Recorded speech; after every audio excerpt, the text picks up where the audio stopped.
tombstones, never dissipating, but moving, and seeming to grow stronger as it did. Lisa watched, frozen in place, as the darkness reached the edge of the cemetery.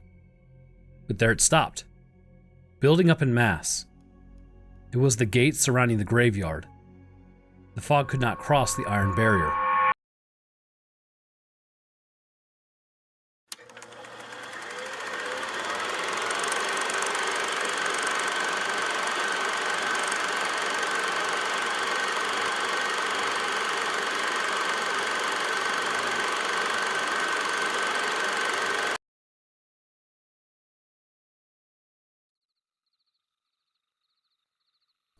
Jess moved quickly among the tombstones, twisting around them and occasionally glancing back to see if the thing in the fog was still behind her. After only a moment, she totally lost sight of it, but still she continued to run, trying to put up as much distance as possible between her and the deformed thing that wasn't Rodger. She wasn't panicked, that was for sure. Rather, she was being careful, keeping herself safe. Soon the fog left her and she found herself running through a cemetery equally dark. Yet she could see the feeble light of the few stars reflected off the waist-high grave markers. When once she stopped to take a breath and glanced behind her, she saw only the great black cloud that floated almost half a mile away, not in the sky, but on the ground, blotting from sight the mausoleum that held her companions. As she stared, she heard a faint sound, a clattering sound, a creaking sound, a cry that pierced the night. But this was almost instantly swallowed up by the black mist, which was, even now, starting to reach out with its black tendrils and engulf the rest of the graveyard. She continued her course, not knowing where she was going, but knowing that there were other entrances through which she could escape this place. The hills rolled all around her, dotted with stone slabs and statues that may have been beautiful or nostalgic in the day, but gave an eerie appearance in the dark, like the dead forms of things frozen in time, ready at any moment to spring to life and begin a stiff march towards the unsuspecting intruders in their realm.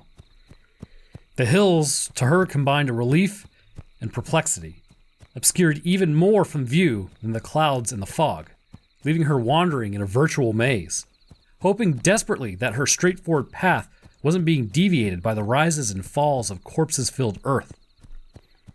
After a while, the tombstones began to grow simultaneously larger and older, their words nearly worn away and the markers of far older days standing like pillars on which a motionless statue may rest. Jess tried to make out some of the names on these tombstones or perhaps the dates, but what few stones that she could read, she recognized as bearing inscriptions, at first in obvious Latin, and then, in the oldest rock, in what was assumed to be Greek. None of these she could read, and she didn't even recognize any numbers that could tell her how old these possessors of these memorials may have been. This part of the cemetery gave her a feeling of an ancient placidity, as if even the memories of long-dead ghosts were wiped clean from this sterilized environment. She heard a cry from nearby, and she instinctively ducked down, hiding behind a small statue and peering around in the direction from which it had come. At first she saw nothing, but then she caught the sight of motion from the crest of a nearby hill. Its long arms and gangly fingers immediately brought to mind the thing that she had seen at the mausoleum, and she knew that it was the source of the sound, which under her watch, again, croaked out like a guttural bark. It was moving in her direction. Moving swiftly, Jess found a nearby pillar with broken chunks along its shaft, and she used these to start shimmying up to the top. It was arduous, but she struggled desperately and stifled grunts as she used every ounce of strength she had. But after a minute, she felt the top of the pillar and dragged herself up over it and over its edge. At the top, there was a platform that sank inward only a few inches, and in its center was a slick slime still damp with dew. She slid down a bit and rubbed her knee against the muck, which soaked through her jeans and put a chill on her leg. She peered over the edge and saw, somewhat more distinctly, the humanoid thing that still followed. It kept its back arched, its arms spread to either side, what could pass as a rotted nose sniffing the air as it seemed to follow her prior path exactly. Occasionally it would drop down on all fours and hold its face only a few inches above the ground, then growl and rise back up on two legs, always following her path directly. And it was moving in her direction. Thinking quickly, Jess looked around and noticed another pillar to her left, about 5 feet away, and less than 10 feet from the roof of another crypt. Without hesitating, she stood up and leapt over to the next pillar as quietly as she could, landing swiftly on a platform that was now inverted and convex. With its angular state, it nearly caused her to fall, but she regained her balance, with just enough time to leap with her last bit of strength towards the crypt. She soared through the dark, her whole body tilting forward as her arms swung wildly. Her feet missed the roof of the crypt, but she hit the corner with her stomach and again stifled a grunt. She then held back a scream while her legs dangled freely. Her hands clawed at anything to grasp and immediately grabbed onto the crack in the roof. Straining, she pulled herself up and over the lip of the crypt roof, then rolled onto her back. She stared at the sky as she tried her best to breathe as silently as she could.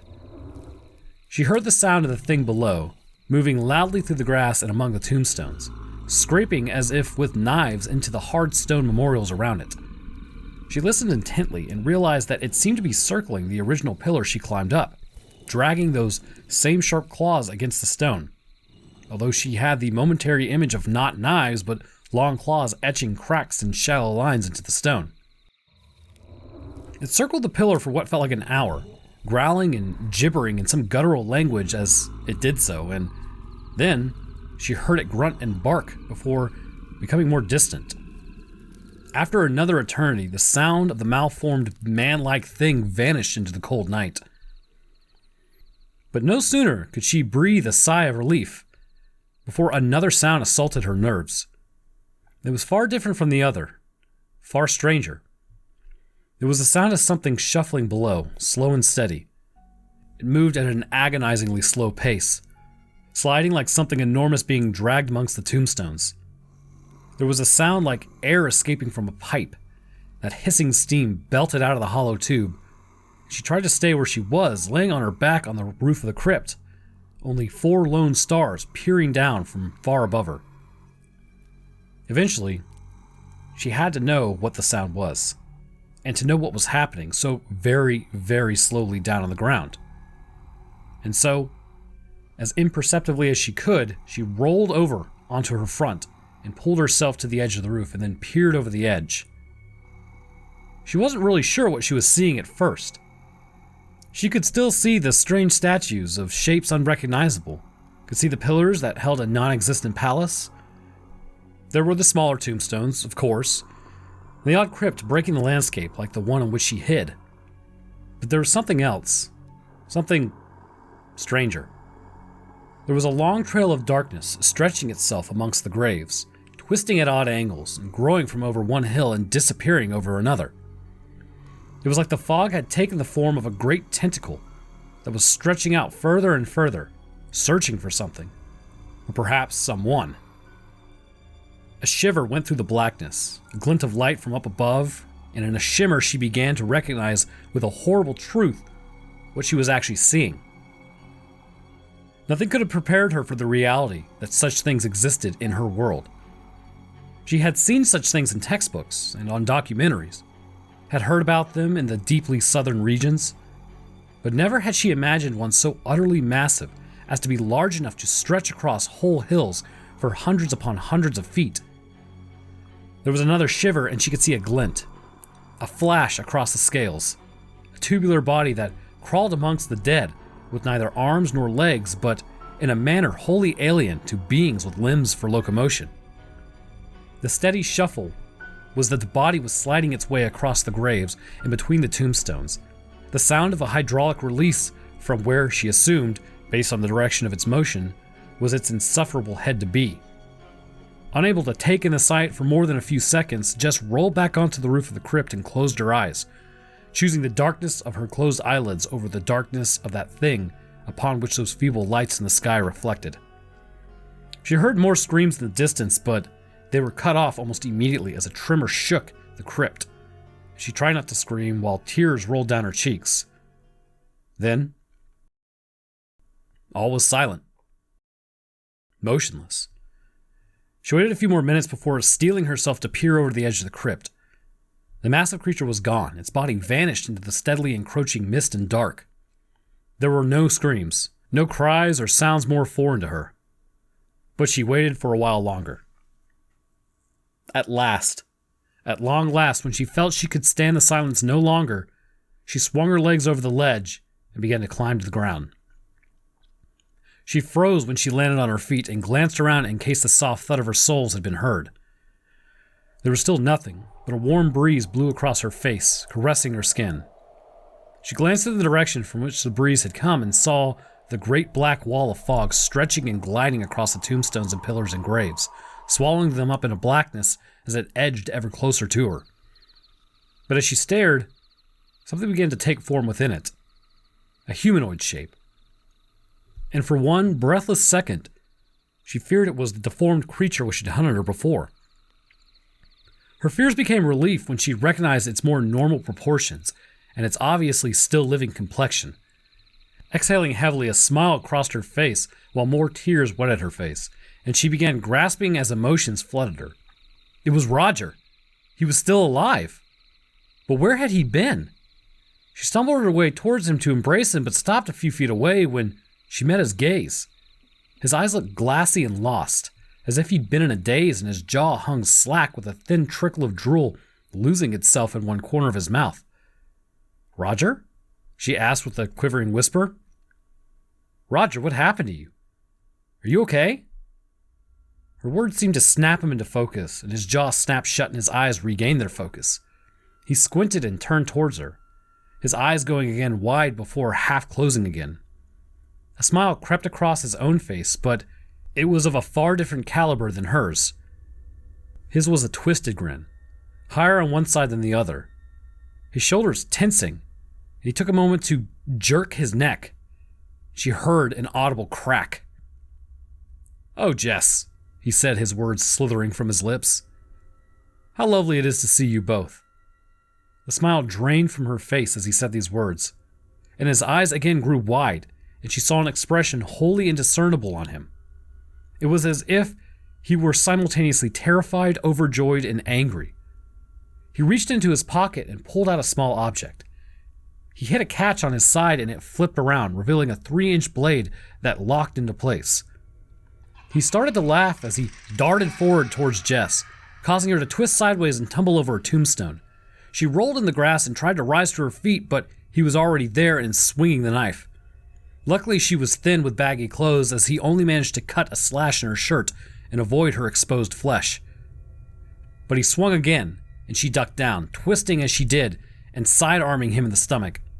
He tumbled to the ground and hit his shoulder on another tombstone, the knife sliding from his hand. Jess ran over to grab it, but he was already closer to it than she was.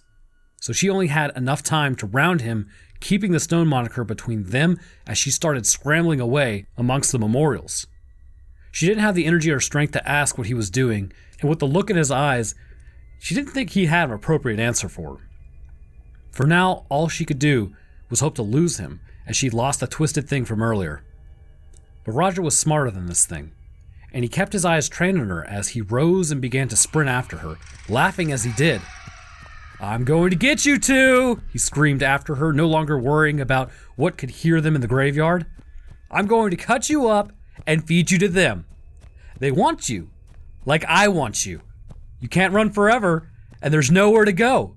Nowhere is already here, and its king is hungry for you." She ignored him and dodged amongst the statues. Many of them were angels with beautiful faces and flowing gowns with swords or spears. Others were monks who wore shambling robes and held unnamed tomes. But some of the graves struck her, even in her addled state. Statues of angels with claws at the tips of their wings and horned tails.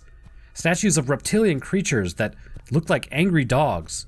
Statue of arms that were missing fingers or heads that were missing eyes and scalps. And among these grotesque stonework, she could hear the manic laugh of Rodger as he described what he would do to her. Some of it lewd and sexual, but some of it hideously monstrous, sadistic to a degree that she could never have expected from him.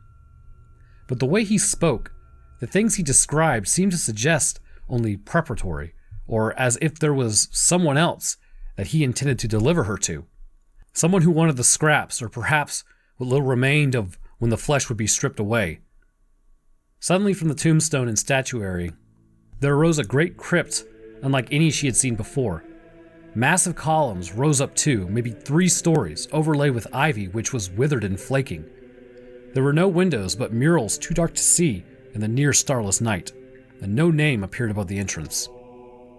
To her, this looked more like a temple than a mausoleum, though the dangling iron gate which stood in near collapse before a heavy oak door confirmed that it was indeed a crypt, and no place to which grave robbers were allowed entrance.